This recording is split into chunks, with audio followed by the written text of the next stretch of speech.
मेरे मुल्क के मालिकों, आज मैं आपके सामने बहुत ही अहम बात करने जा रहा हूँ।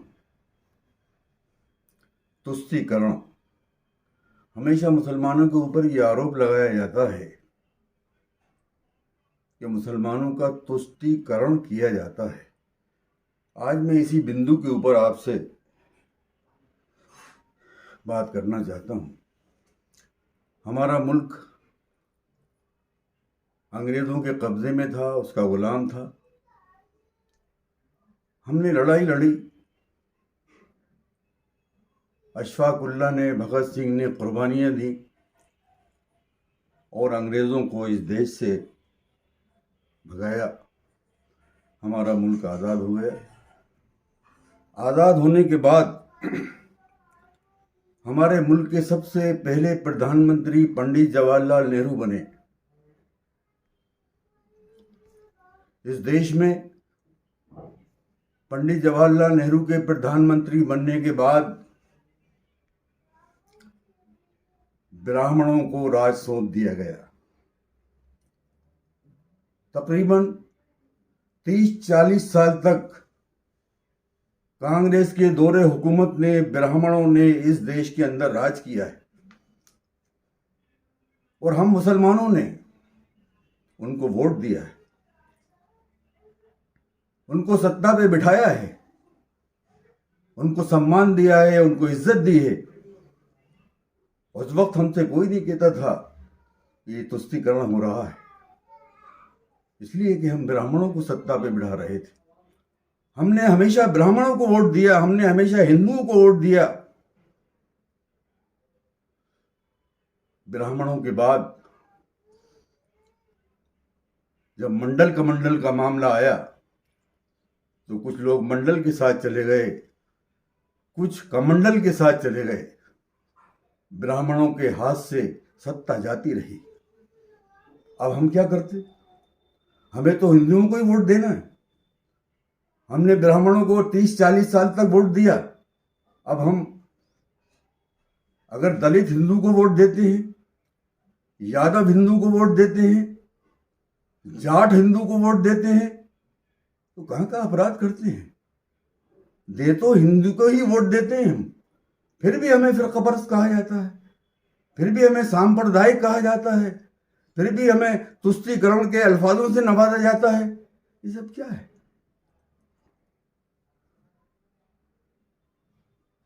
एक कब्रिस्तान की दीवार अगर हम ब्राह्मणों को सत्ता में बिठा देते हैं, हमारी एक कब्रिस्तान की दीवार बन जाती है, तो उस पर आपत्ति होती है।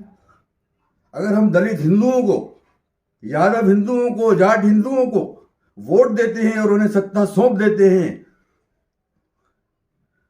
तो कहा जाता है कि ये लोग कब्रिस्तान की दीवार बनवाते हैं। ये कब्रिस्तान की दीवार क्या है?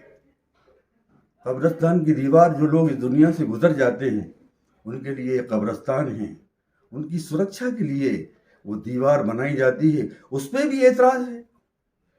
हम जिंदा मुसलमान तो नहीं कहते कि हमारे मकान की दीवार बना दो, हमें नौकरी दे दो, हमें सत्ता सौंप दो, लेकिन कब्रिस्तान की दीवार मुर्दों के लिए जो बनाई जाती है, उस पर भी हमारे देश के प्रधानमंत्री, यूपी के मुख्यमंत्री एतराज करते हैं।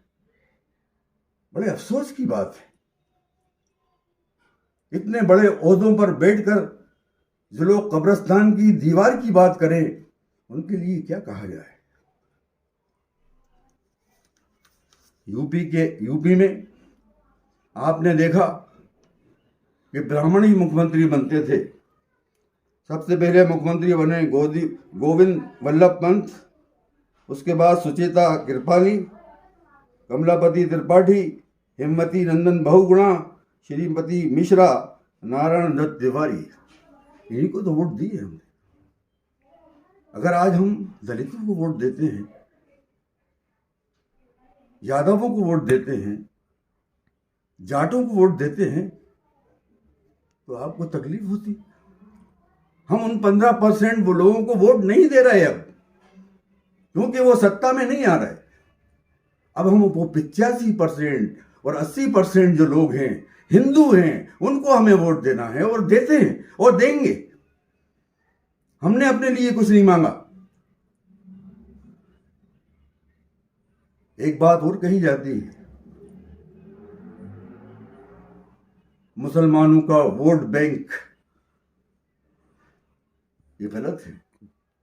मुसलमानों का वोट बैंक नहीं है, मुसलमानों का ब्लड बैंक है। जब भी हिंदू भाइयों को जरूरत पड़ती है, हम मुसलमान उनको खून देते हैं और उनके जीवन की रक्षा करने की कोशिश करते हैं। ये बताएं, हमारे देश के प्रधानमंत्री, हमारे प्रदेश के मुख्यमंत्री योगी जी, उन्होंने कितने लोगों को खून दिया, कितने हिंदू भाइयों की जान बचाई खून देकर। हमने लाखों हिंदुओं को खून दिया है, लेकिन ये कहने की बात नहीं है। आज इसी बात पे बात हो रही है।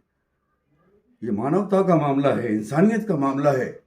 वो भी हमें खून देते हैं, हम भी उन्हें खून देते हैं, और ये सिलसिला चलता रहेगा।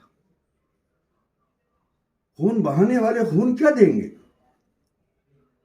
हमेशा लड़ाई झगड़ों की बात करते हैं। मैं यूपी के मुसलमानों से खास तौर से कहना चाहता हूं कि इस सांप्रदायिकता को खत्म करने के लिए जरूरी है कि पूरे यूपी के अंदर बैनर लगाए जाएं और उसमें लिखा जाए कि हम मुसलमान दलित हिंदू को वोट देंगे, दलित यादव हिंदू को वोट देंगे, जाट हिंदू को वोट देंगे, और जितने पिछड़े वर्ग के हिंदू हैं उनको वोट देंगे। खुलेआम हमें ये बात कहना चाहिए, और हम देते हैं। इसमें कोई डरने की बात नहीं है। हमने इन्हें सत्ता पे बिठाला है। हमने जहां ब्राह्मण समाज को सत्ता पे बिठाला है, वहीं हम इनको भी सत्ता पे बिठा रहे हैं। लेकिन इन 15% लोगों को आपत्ति हो रही है, परेशानी हो रही है कि मुसलमान इनको वोट क्यों दे रहे हैं। पहले तो हमें देते थे, अब इनके ऊपर आरोप लगाओ, प्रत्यारोप लगाओ। तो ये घृणा की राजनीति, नफरत की राजनीति खत्म होना चाहिए, और हिंदू समाज को सोचना चाहिए, हिंदू समाज को बोलना चाहिए। ये किस तरह की बातें करते हैं ये लोग। अरे हमने तो अपने भाइयों को वोट दिया है, बिरादरान वतन को वोट दिया है, बिरादरान वतन को सत्ता पे बिठाया है, इज्जत दी है, सम्मान दिया है, आगे भी देंगे। प्यार मोहब्बत से देश चलेगा,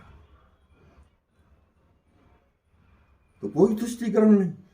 हम तो हिंदुओं के लिए पैदा हुए हैं, हिंदू भाइयों को ही वोट दे रहे हैं, हिंदू भाइयों को वोट देंगे। मैंने एक बात कहने की कोशिश की है। अगर आप लोगों को ये बात अच्छी लगे, पसंद आए, तो उन्हें मेरी बात को दूसरों तक पहुंचाइए। अगली कोई बात होगी तो इंशाअल्लाह फिर आपकी खिदमत में हाजिर होऊंगा। जय हिंद, जय भारत।